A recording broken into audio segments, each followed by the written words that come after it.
Welcome to the Henry George Daily Devotional, episode 58, chapter 2. The persistence of poverty amid advancing wealth. I think I will start titling these more using flavor instead of just the numbers. All right.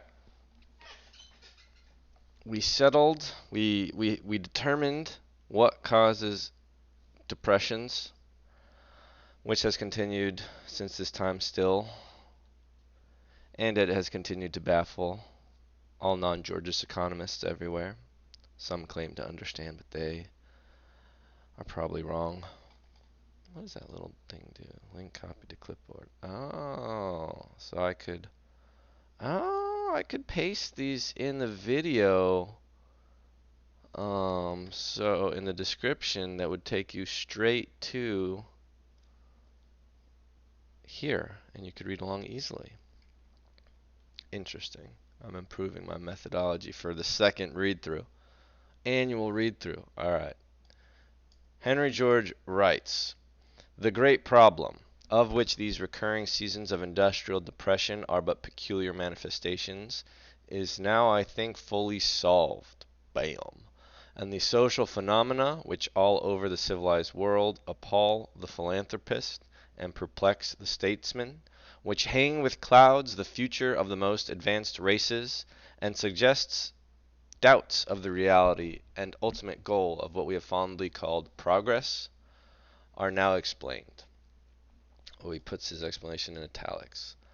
The reason why, in spite of the increase of productive power, wages constantly tend to a minimum which will give but a bare living, is that with increase in productive power, rent tends to even greater increase, thus producing a constant tendency to the forcing down of wages. Yeah. Rent, once again, in this context, is what you have to pay to access land. George continues, "In every direction, the direct tendency of advancing civilization is to increase the power of human labor to satisfy human desires, to extirpate poverty and to banish want and the fear of want.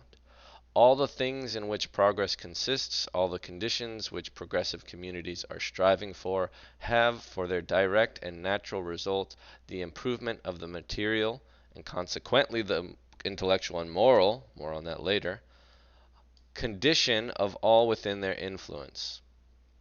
Let me go through that sentence again. All the things which progress consists, all the conditions which progressive communities are striving for, have their direct and natural result, have for their direct and natural result the improvement of the material condition of all within their influence.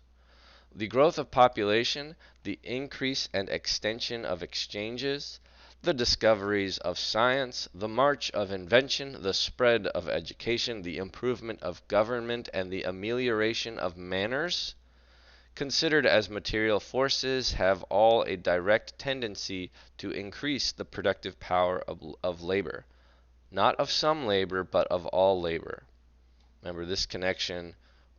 When you invent one labor-saving device through trade and exchange, that allows other people to create more of the other kinds of wealth, just whatever the society needs. Like if you had 100 people in your town and all 100 had to work to make food every day to feed themselves, and then you invent something, a magic shovel, whatever, and now only one person can work all day and they can feed all 100.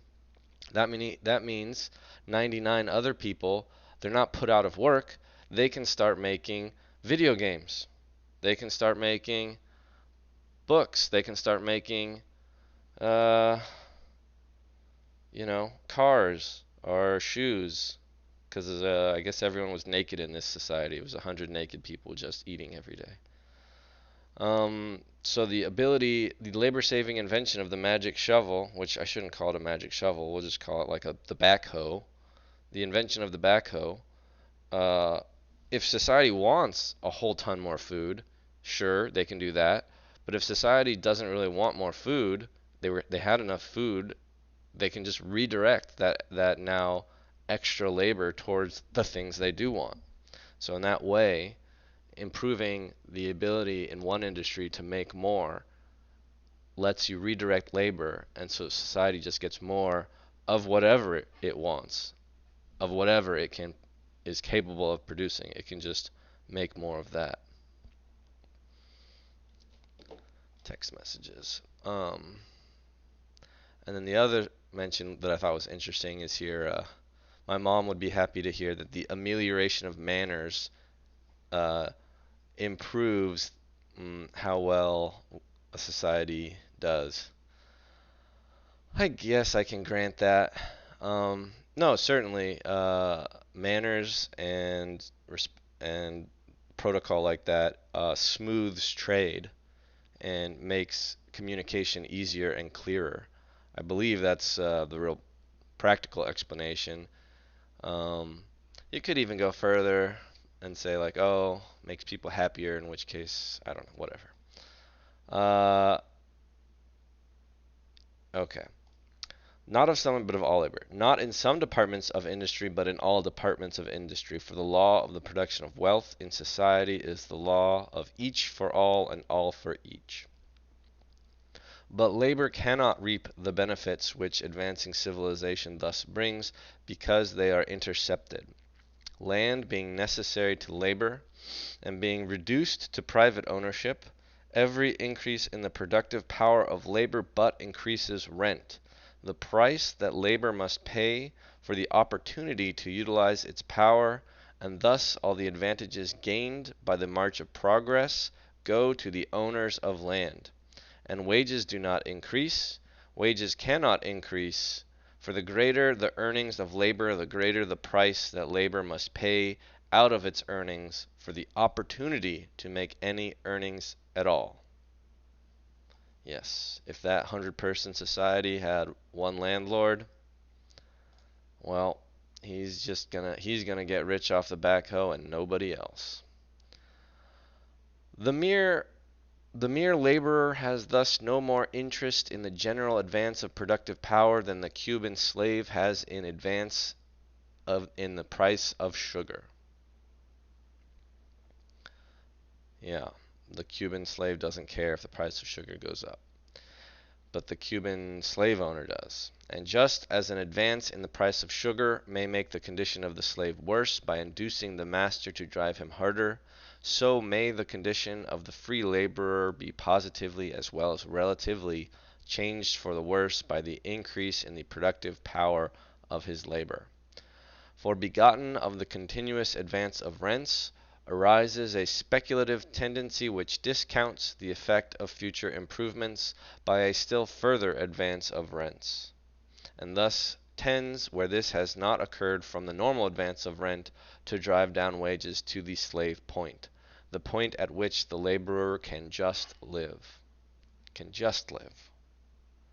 And thus, robbed of all the benefits of the increase in productive power, labor is exposed to certain effects of advancing civilization which, without the advantages that naturally accompany them, are positive evils, and of themselves tend to reduce the free laborer to the helpless and degraded condition of the slave.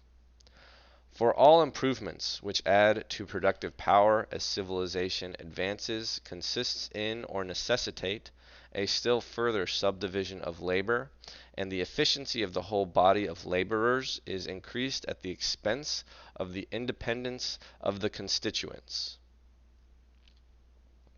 I got distracted during that sentence. For all improvements which add to productive power of civilization advances consist in or necessitate, okay, a further subdivision of labor, and the efficiency of the whole body of laborers is increased at the expense of the independence of the constituents. I see. Yes. As labor becomes specialized, we're no longer general, jack of all trades. We become masters of one. And we become more dependent upon each other. And this is why when one form of production is curtailed, checked, as Henry George was saying, because of this heavy interdependence and interlocking. That's why we have a whole industry-wide paroxysm. The individual laborer acquires knowledge of and skill in but an infinitesimal part of the varied processes which are required to supply even the commonest wants. The aggregate produce of the labor of a savage tribe is small, but each member is capable of an independent life. He can build his own habitation, hew out or stitch together his own canoe, make his own clothing, manufacture his own weapons, snares, tools, and ornaments. He has all the knowledge of nature possessed by his tribe, knows what vegetable productions are fit for food, and where they may be found, knows the habits and resorts of beasts, birds, fishes, and insects, can pilot himself by the sun or the stars, by the turning of blossoms or the mosses on the trees, is, in short, capable of supplying all his wants. He may be cut off from his fellows and still live, and thus possess an independent power, which makes him a free contracting party in his relations to the community of which he is a member. You know, you cut me off from society, I'd die. But if you cut me off from society and you somehow manage to get me YouTube, I think I'd have a chance. Maybe I would need the internet with it. Well, clearly I need the internet to access YouTube, but maybe just videos enough. Because there's all those, survivalist channels now. I didn't say I would thrive. I didn't say I was likely to survive. I just said I'd have a chance. Compare this, and you would too. Compare with this savage the laborer in the lowest ranks of civilized society, whose life is spent in producing but one thing, or oftener but the infinitesimal part of one thing, out of the multiplicity of things that constitute the wealth of society, and go to supply even the most primitive wants, who not only cannot make even the tools required for his work, but often works with tools that he does not own and can never hope to own, compelled to even closer and more continuous labor than the savage, and gaining by it no more than the savage gets, the mere necessaries of life, he loses the independence of the savage. He is not only unable to apply his own powers to the direct satisfaction of his own wants, but, without the concurrence of many others, he is unable to apply them indirectly to the satisfaction of his wants. He is a mere link in an enormous chain of producers and consumers, helpless to separate himself, and helpless to move, except as they move. The worse his position in society, the more dependent he is on society, the more utterly unable does he become to do anything for himself. The very power of exerting his labor for the satisfaction of his wants passes from his own control, and may be taken away or restored by the actions of others, or by general causes over which he has no more influence than he has over the motions of the solar system. Excuse me. The primeval curse comes to be looked upon as a boon, and men think and talk and clamor and legislate as though monotonous manual labor in itself were a good and not an evil, an end and not a means. Under such circumstances the man loses the essential quality of manhood, the godlike power of modifying and controlling conditions. He becomes a slave, a machine, a commodity, a thing, in some respects lower than the animal. That hits you hard. Tablecat asks, are jungles taxable lands? Certainly. If they might have a zero land value tax, but if a bunch of people want to go live in a jungle and there's not enough jungle for all of them, and they have to start sharing, there's some really good jungle, and a bunch of people want to go to that one jungle spot, then that society should agree to share that jungle spot by making the person who gets the good jungle compensate everyone who doesn't get the good jungle. But I suspect right now, well, actually, I suspect there are forces who want to claim jungle land, and then we have conservation acts preventing them. Will the jungle have variance in land value like urban areas have slums?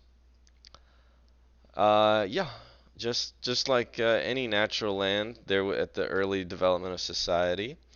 Uh, I would say what's probably, if we look at like what's probably going to be valuable first would be land near water, and then moving away from the proximity of water would be the first, would be the gradient descent, I suppose.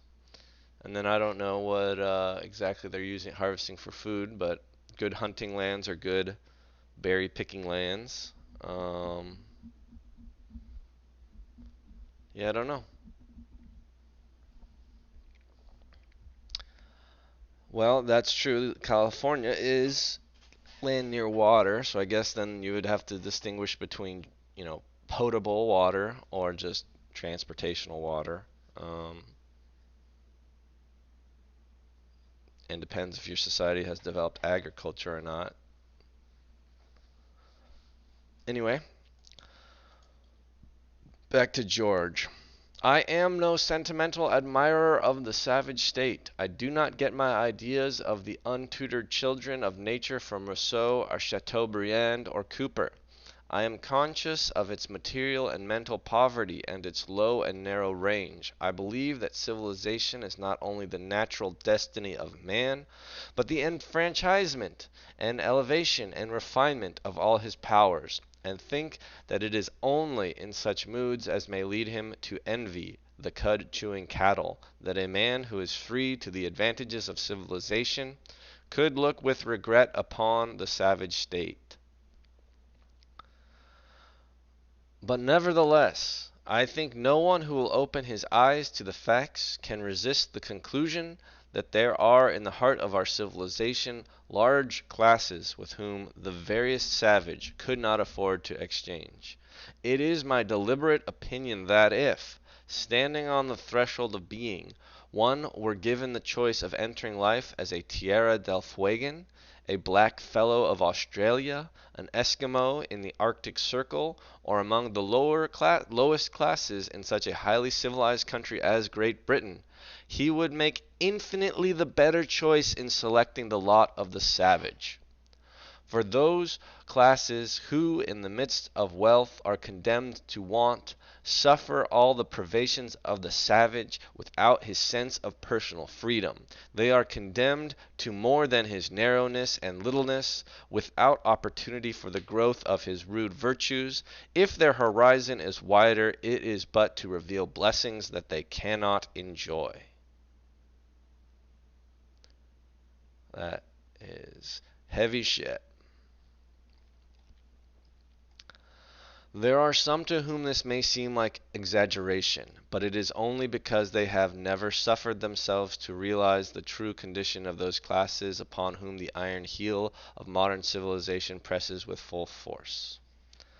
Just this morning, I have a friend who needed to borrow my car because he's trying to help his sister move out of Compton. Compton is like 4 miles away, 5 miles away. I live in a McMansion with a perfectly groomed front and backyard and a pool. 5 miles away is Compton, where there are hookers on her street. My friend's sister, and she's dating a guy from there, I guess, who's on parole, and then he like got scared that, I don't know, there's other things happening. Uh, like like I could go walk there in an hour, right? Of course, I could drive. I could drive there in 5-10 minutes in this highly civil. And yeah, those people right over there would be better off as fucking savages.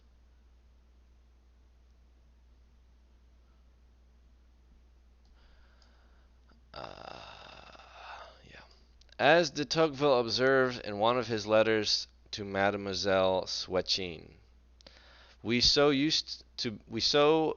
soon become used to the thought of want. I was just trying to look up a de Tocqueville quote yesterday, or maybe last week. I'm confused. And ChatGPT said it exists, but it couldn't find. ChatGPT, man. We so soon become used to the thought of want that we do not feel that an evil which grows greater to the sufferer the longer it lasts, becomes less to the observer by the very fact of its duration. And perhaps the best proof of the justice of this observation is that in cities where there exists a pauper class and a criminal class, where young girls shiver as they sew for bread, and tattered and barefooted children make a home in the streets, money is regularly raised to send missionaries to the heathen. Send missionaries to the heathen! It would be laughable if it were not so sad. Baal no longer stretches forth his hideous sloping arms, but in Christian lands mothers slay their infants for a burial fee. And I challenge the production from any authentic accounts of savage life of such descriptions of degradation as are to be found in official documents of highly civilized countries, in reports of sanitary commissioners and of inquiries into the condition of the laboring poor. Yeah, I mean we whine and complain, or we like criticize, human sacrifice. But I don't know much about that. But I'm pretty sure the person who was sacrificed, while it is absolutely tragic and backwards that they were sacrificed, they probably lived a better life and were treated better up until the point of sacrifice than we do any of the people over in Skid Row. Skid Row is like 15 miles away, 20 miles away from me. A quick 2-hour run. Oh, man. George continues, the simple theory which I have outlined, if indeed it can be called a theory which is but the recognition of the most obvious relations, explains this conjunction of poverty with wealth, of low wages with high productive power, of degradation amid enlightenment, of virtual slavery in political liberty. It harmonizes as results flowing from a general and inexorable law. It's a typo. Capitalizing in.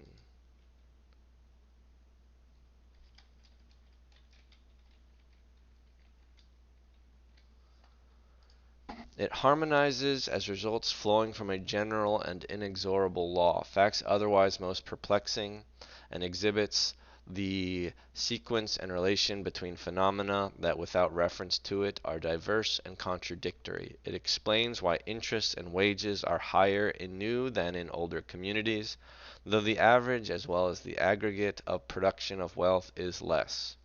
It explains why improvements which increase the productive power of labor and capital increase the reward of neither. Yeah, this time around I'm not going to forget the Transcontinental Railroad example. It explains what is commonly called the conflict between labor and capital, while proving the real harmony of interest between them. It cuts the last inch of ground from under the fallacies of protection, while showing why free trade fails to benefit permanently the working class. It explains why want increases with abundance and wealth tends to greater and greater aggregations. Excuse me. It explains the periodically recurring depressions of industry without recourse either to the absurdity of overproduction or the absurdity of overconsumption. It explains the enforced idleness of large numbers of would-be producers, which wastes the productive force of advanced communities, without the absurd assumption that there is too little work to do or that there are too many to do it. It explains the ill effects upon the laboring classes which often follow the introduction of machinery, without denying the natural advantages which the use of machinery gives. It explains the vice and misery which show themselves amid dense population, without attributing to the laws of the all-wise and all-beneficent defects which belong only to the short-sighted and selfish enactments of men. This explanation is in accordance with all the facts. Look over the world today. In countries, my only slight critique, which he even addresses later, and I think it was just less significant in his time, would be patents and other false monopolies. And of course, he's writing 1879. This was like prior to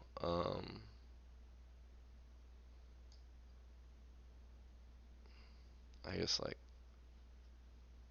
I don't know, the first like actual socialist state that with centralized planning. But that would sort of still be, yeah, that would be a forcible taking of the land and not letting the land be free for humans to do with what they please.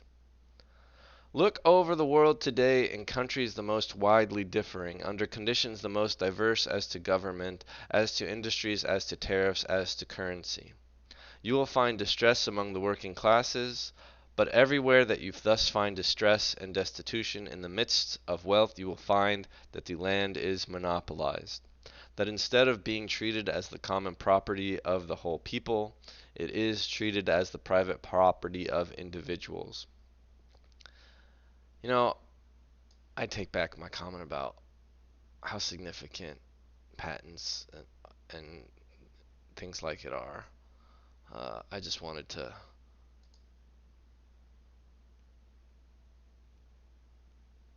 be different. I just wanted to not say that George has got it all perfectly right, but he kind of does.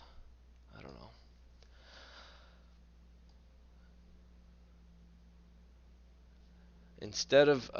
You will find that the land is monopolized, that instead of being treated as the common property of the whole people, it is treated as the private property of individuals, that for its use by labor, large revenues are extorted from the earnings of labor. Look over the world today, comparing different countries with each other, and you will see that it is not the abundance of capital or the productiveness of labor that makes wages high or low, but the extent to which the monopolizers of land can, in rent, levy tribute upon the earnings of labor. Is it not a notorious fact, known to the most ignorant, that new countries, where the aggregate wealth is small but where land is cheap, are always better countries for the laboring classes than the rich countries where land is dear?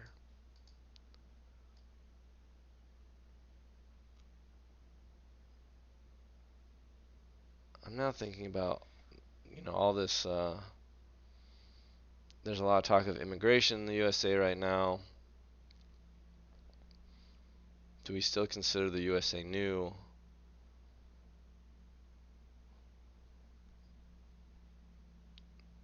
I guess I don't really know much about. I don't really know much about the economic situation in Mexico, I guess, other than like dominated by the cartels,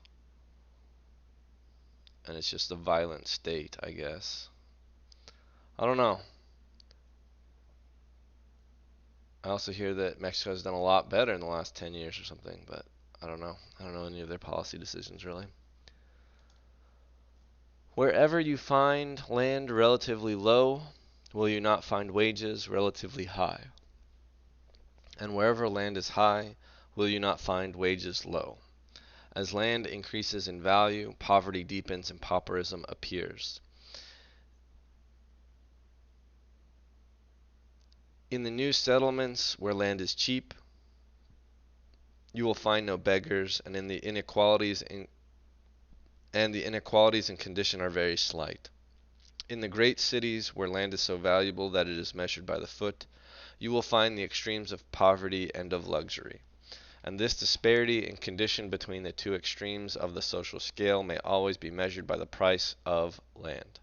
Land in New York is more valuable than San Francisco, and in New York the San Franciscan may see squalor and misery that will make him stand aghast. Land is more valuable in London than in New York, and in London there is squalor and destitution worse than that of New York. Compare the same country in different times, and the same relation is obvious. As the result of much investigation, Hallam says he is convinced that the wages of manual labor were greater in amount in England during the Middle Ages than they are now. Whether this is so or not, it is evident that they could not have been much, if any, less. The enormous increase in the efficiency of labor, which even in agriculture is estimated at 700 or 800%, and in many branches of industry is almost incalculable, has only added to rent. The rent of agricultural land in England is now, according to Professor Rogers, 120 times as great, measured in money, as it was 500 years ago, and 14 times as great, measured in wheat, while in the rent of building land and mineral land the advance has been enormously greater. According to the estimate of Professor Fawcett, the capitalized rental value of the land of England now amounts to 4.5 billion, or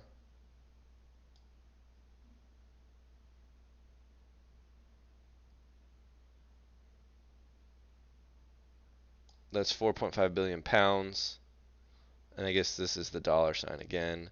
21 trillion 870 no 21 billion 870 million dollars. This is the dollar sign again.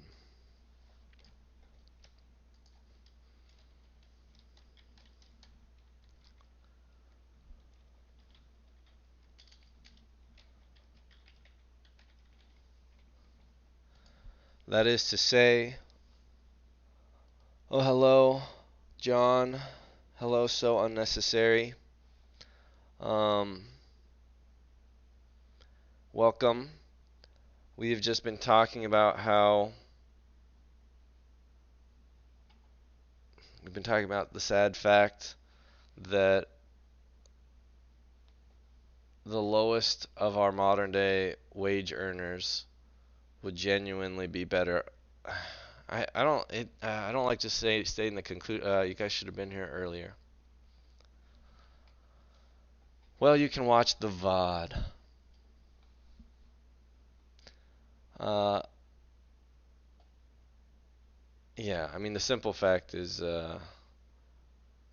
he's going through this bit here talking about how the greatest poverty is seen in in the areas of greatest progress.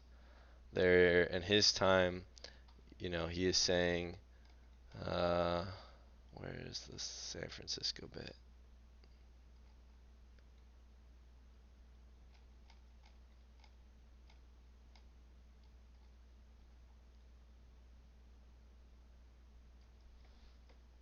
Yeah.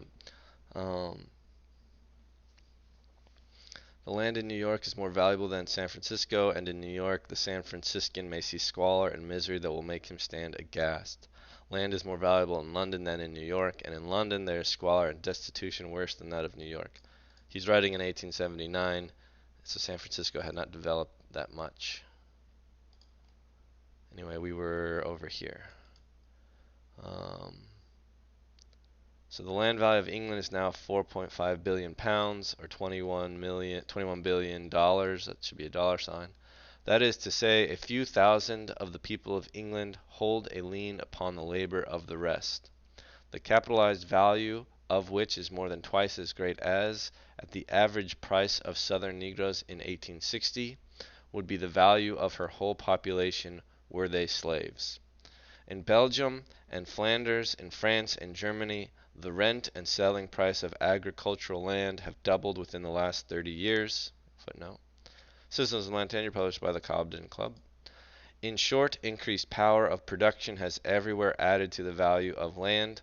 Nowhere has it added to the value of labor, for though actual wages may in some places have somewhat risen, The rise is clearly attributable to other causes. In more places they have fallen.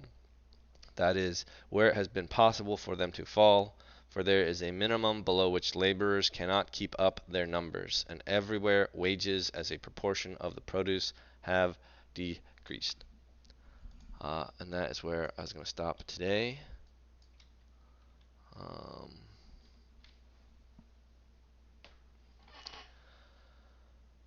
Cool. I'm going to stop the recording for Henry George J. Devotional.